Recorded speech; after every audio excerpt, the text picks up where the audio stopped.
اعوذ باللہ من الشیطان الرجیم بسم اللہ الرحمن الرحیم۔ میرے پیارے بہن بھائیوں، آج میں آپ کے ساتھ 27 رجب شب معراج کی رات اور دن میں کیے جانے والے 2-3 چھوٹے چھوٹے وظائف شیئر کروں گا، جن کو آپ 5 سے 10 منٹ کے درمیان کر لیں گے۔ یہ بہت ہی آسان سے وظائف ہیں۔ اگر میرا کوئی بہن بھائی غریب ہے، تنگ دست ہے، مفلس ہے، غریبی میں زندگی گزار رہا ہے اور وہ چاہتا ہے کہ اس کے رزق میں برکت ہو، اس کے کاروبار میں برکت ہو، اس کی آمدنی میں اضافہ ہو، تو وہ آج کے ان اعمال کو کر کے اللہ رب العزت سے دعا کرے، انشاءاللہ اس کو بہت فائدہ ہوگا۔ اسی طرح اگر کوئی میرے بہن بھائی بے اولاد ہیں، ان کے ہاں اولاد نہیں ہے، یا پھر ان کے ہاں اولاد ہوتی ہے لیکن وفات پا جاتی ہے، وہ بھی اگر آج کے ان چھوٹے چھوٹے وظائف کو کر کے اللہ رب العزت سے دعا کریں گے تو انشاءاللہ میرا سونا رب ان کی دعا کو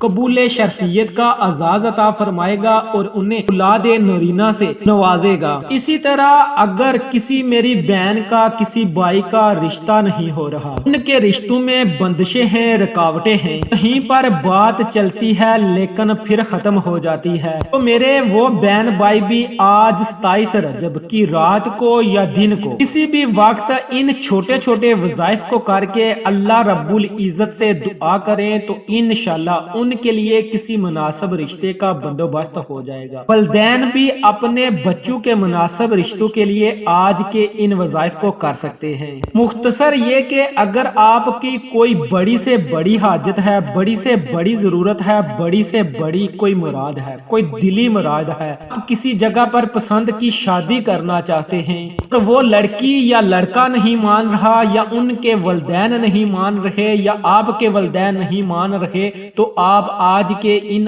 چھوٹے چھوٹے اعمال کو کر کے اللہ رب العزت سے دعا کریں، انشاءاللہ میرا سونا رب اس بابرکت دن کے صدقے اور اپنی ہمت اور فضل کے صدقے آپ کی دعا کو قبول شرفیت کا اعزاز عطا فرمائے گا۔ اب میں آپ کو ان چھوٹے چھوٹے وظائف کے بارے میں بتاتا ہوں، لیکن اس سے پہلے آپ میرے چینل کو سبسکرائب کر دیں اور ویڈیو کو لائک کر دیں۔ میرے پیارے بہن بھائیوں، واقعہ معراج پیغمبر اسلام صلی اللہ علیہ وآلہ وسلم کی زندگی کے ان واقعات میں سے ہے جن کا ظہور عام روایت کے مطابق ہجرت سے تقریباً 1 سال پہلے 27 رجب کی رات کو ہوا۔ اس کا ذکر قرآن کریم اور حدیث مبارکہ میں ملتا ہے۔ قرآن کریم میں اور حدیث میں معراج کی غرض تفصیل کے ساتھ موجود ہے۔ اللہ رب العزت نے اپنے رسول مقبول صلی اللہ علیہ وآلہ وسلم کو بلا کر کیا ہدایت دی؟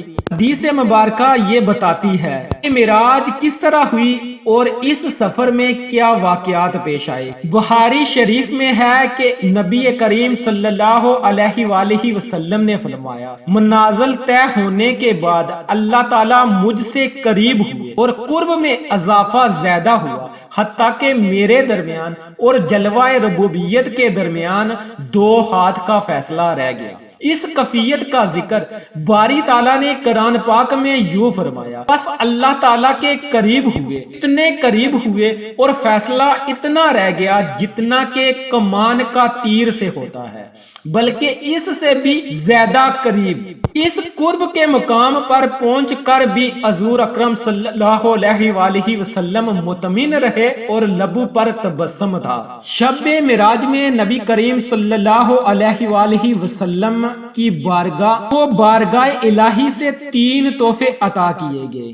اللہ رب العزت نے ایک یہ فرمایا کہ امت محمدیہ پر ایک بندہ جو شرک کا مرتکب نہ ہو مغفرت سے سرفراز فرمایا جائے گا۔ دوسرا، امت پر نمازیں فرض ہوئی۔ اللہ جل شان نے اپنے حبیب پاک صلی اللہ علیہ وسلم کی خاطر مزید کرم نوازی فرمائی اور امت محمدیہ صلی اللہ علیہ وآلہ وسلم پر خاص رحمت کہ ان 5 نمازوں کی ادائیگی کا ثواب 50 نمازوں کے برابر رحمت فرمانے کا وعدہ فرمایا۔ اس طرح رقم ربی بھی پوری ہوئی اور مولا کریم نے اپنے محبوب کو مطمئن بھی فرمایا۔ اور جو تیسرا تحفہ عطا ہوا وہ سورت بقرہ کی آخری آیات کریمہ نازل فرمائی گئی، اس میں اسلام کے عقائد اور ایمان کی تکمیل پر امت محمدیہ صلی اللہ علیہ وسلم کے مصائب کے دور کے خاتمے کی بشارت ہے۔ اس رات کی فضیلت کے متعلق حضرت ابو ہریرہ رضی اللہ تعالی عنہ بیان فرماتے ہیں کہ حضور نبی کریم صلی اللہ علیہ وآلہ وسلم نے فرمایا،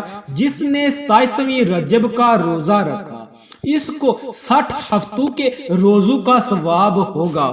ایک اور روایت حضرت ابو ہریرہ اور حضرت سلمان فارسی رضی اللہ تعالی عنہ سے نقل کی گئی ہے کہ رسول صلی اللہ علیہ وآلہ وسلم نے ارشاد فرمایا کہ ماہ رجب میں ایک رات ایسی ہے کہ اگر اس دن کا کوئی روزہ رکھے اور رات کو عبادت کرے تو اس کو 100 برس روزے رکھنے والوں اور 100 سال کی راتوں میں عبادت کرنے والوں کے برابر اجر ملے گا۔ یہ رات وہ ہے جس کے بعد رجب کی 3 راتیں رہ جاتی ہیں، یعنی 27ویں شب، اور یہ وہ دن ہے جس دن اللہ تعالیٰ نے رسول مقبول صلی اللہ علیہ وآلہ وسلم کو رسالت عطا فرمائی۔ تو میرے بہن بھائیوں، میں نے ان چند حدیث مبارکہ اور آیات کی روشنی میں شب معراج کی فضیلت اہمیت کا ذکر آپ کے سامنے بیان کیا ہے۔ اب میں آپ کو ان چھوٹے چھوٹے 3 وظائف کے بارے میں بتاتا ہوں جو کہ آپ نے 27 رجب کی رات کو کر کے یا دن کو کر کے اللہ رب العزت سے اپنے لیے خصوصی دعا کرنی ہے۔ آپ نے اس عمل کے اول آخر 3 مرتبہ حضور صلی اللہ علیہ وآلہ وسلم کی ذات اقدس پر درود پاک کا نذرانہ پیش کرنا ہے۔ آپ نے سب سے پہلا جو چھوٹا سا وظیفہ کرنا ہے وہ آپ نے اس طرح کرنا ہے کہ آپ ایک تسبیح اپنے ہاتھ میں لے لیں یا پھر آپ اپنے ہاتھوں کے پوٹو پر اس کی گنتی کو شمار کر لیں۔ آپ نے 100 مرتبہ حسبنا اللہ و نعم الوکیل نعم المولا و نعم النصیر، اس کا آپ نے 100 مرتبہ ورد کرنا ہے۔ اس کو آپ چلتے پھرتے اٹھتے بیٹھتے کسی بھی حالت میں کسی بھی وقت کر سکتے ہیں۔ 24 گھنٹوں میں آپ کسی بھی وقت، دن کو رات کو، 27 رجب آج 7 فروری رات کو شروع ہوگی شام کی اذان کے بعد سے لے کر آپ کل شام کی اذان کے وقت تک کسی بھی وقت آپ اس عمل کو کر سکتے ہیں۔ آپ نے پہلے 3 مرتبہ درود پاک پڑھا اور اس کے بعد آپ نے 100 مرتبہ حسبنا اللہ و نعم الوکیل نعم المولا و نعم النصیر کا آپ نے 100 مرتبہ ورد کیا، اور اس کے بعد آپ نے 70 مرتبہ استغفار کا ورد کرنا ہے۔ اگر آپ کو کوئی استغفار کی دعا آتی ہے تو یہ زیادہ بہتر ہے، نہیں تو آپ نے استغفر اللہ استغفر اللہ استغفر اللہ کا آپ نے 70 مرتبہ ورد کرنا ہے۔ یہ تھا آپ کا چھوٹا سا دوسرا وظیفہ جو کہ آپ نے دوسرا وظیفہ کرنا ہے، اور جو تیسرا وظیفہ ہے وہ بھی میں آپ کو بتاتا ہوں۔ تیسرا وظیفہ اللہ رب العزت کے 2 اسم مبارک کا ہے۔ آپ نے ان 2 اسم مبارک کو اکٹھا ملا کر ایک تصور کرنا ہے، اور ان کی بھی آپ نے ایک تسبیح کے برابر یعنی کہ 100 مرتبہ آپ نے ان کا بھی ذکر کرنا ہے، ان کو بھی آپ نے پڑھنا ہے۔ یہ ایسے 2 اسم مبارک ہیں جن کو آپ ہر کام کے لیے کر سکتے ہیں۔ آپ کا کوئی بڑے سے بڑا کام رکا ہوا ہے، ان کا ذکر کر کے اللہ رب العزت سے دعا کرے۔ آپ کی کوئی بڑی سے بڑی حاجت ہے، بڑی سے بڑی مشکل ہے، تو سر یہ کہ ہر طرح کے کام کے لیے اس کا ذکر، اس کا ورد بہت ہی مجرب ہے، اور وہ اللہ رب العزت کے 2 اسم مبارک ہیں، یا حی یا قیوم، یا حی یا قیوم، یا حی یا قیوم۔ آپ نے ان 2 اسم مبارک کا بھی 100 مرتبہ ورد کرنا ہے، اور آخر میں پھر آپ نے 3 مرتبہ درود پاک پڑھنا ہے۔ جب آپ آخر میں 3 مرتبہ درود پاک پڑھ لیں تو پھر آپ نے عاجزی اور انکساری کے ساتھ اپنے ہاتھوں کو اللہ رب العزت کی بارگاہ میں دعا کے لیے اٹھا لینا ہے۔ سب سے پہلے آپ اللہ رب العزت کی حمد و ثنا کریں، اور اس کے بعد آپ اپنی حاجات کو، اپنی ضرورتوں کو اللہ رب العزت کے ساتھ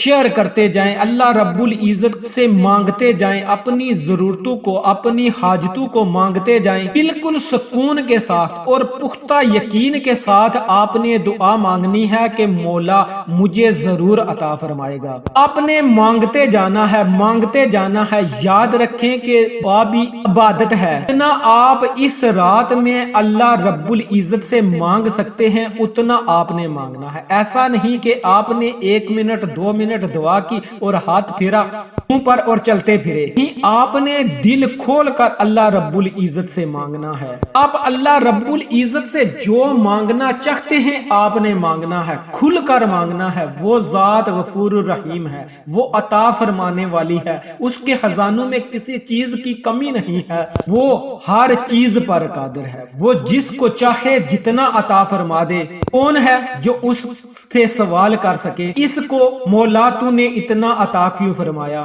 اس لیے آپ نے جہاں پر قرآن پاک کی تلاوت کرنی ہے، نوافل ادا کرنے ہیں، اس کے ساتھ ساتھ آپ نے ان چھوٹے چھوٹے 3 وظائف کو بھی کرنا ہے اور اللہ رب العزت سے دعا کرنی ہے۔ انشاءاللہ ان چھوٹے چھوٹے 3 وظائف کی برکت سے اور اللہ رب العزت اپنے فضل سے آپ کی دعا کو ضرور قبول شرفیت کا اعزاز عطا فرمائیں گے۔ اس دعا میں کوشش کیجئے گا کہ آپ مجھ ناچیز کو بھی یاد رکھیے گا۔ آخر میں اللہ رب العزت سے دعا ہے کہ مولا تو ہم سب کو اپنا زیادہ سے زیادہ ذکر کرنے کی توفیق عطا فرما، حقوق اللہ اور حقوق بعد کو ادا کرنے کی توفیق عطا فرما، بالخصوص 5 گانا نماز ادا کرنے کی توفیق عطا فرما۔ مولا ہم سب کی اور ہم سب کے والدین کی بخشش عطا فرما۔ مولا میرے جن جن بہن بھائیوں نے دعا کے لیے کہا ہے، مولا تو ہر ایک کی حاجت سے، ہر ایک کی ضرورت سے مولا اچھی طرح واقف ہے۔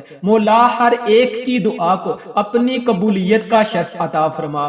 مولا ہر ایک کی جائز حاجت، ہر ایک کی جائز مراد کو پورا فرما۔ مولا جو بیمار ہیں ان کو صحت و کاملہ والی زندگی عطا فرما، جو بے اولاد ہیں ان کو اولاد عطا فرما۔ مولا جن کی اولاد نافرمان ہے ان کی اولاد کو فرما بردار بنا۔ مولا ہماری اس دعا کو اپنی بارگاہ میں قبول فرما، آمین ثم آمین۔ ویڈیو اچھی لگی ہو تو اسے لائک کریں، چینل کو سبسکرائب کریں۔ انشاءاللہ پھر کسی نئے وظیفے اور اچھی معلومات کے ساتھ آپ کی خدمت میں دوبارہ حاضر ہوں گا۔ تب تک کے لیے اللہ نگہبان۔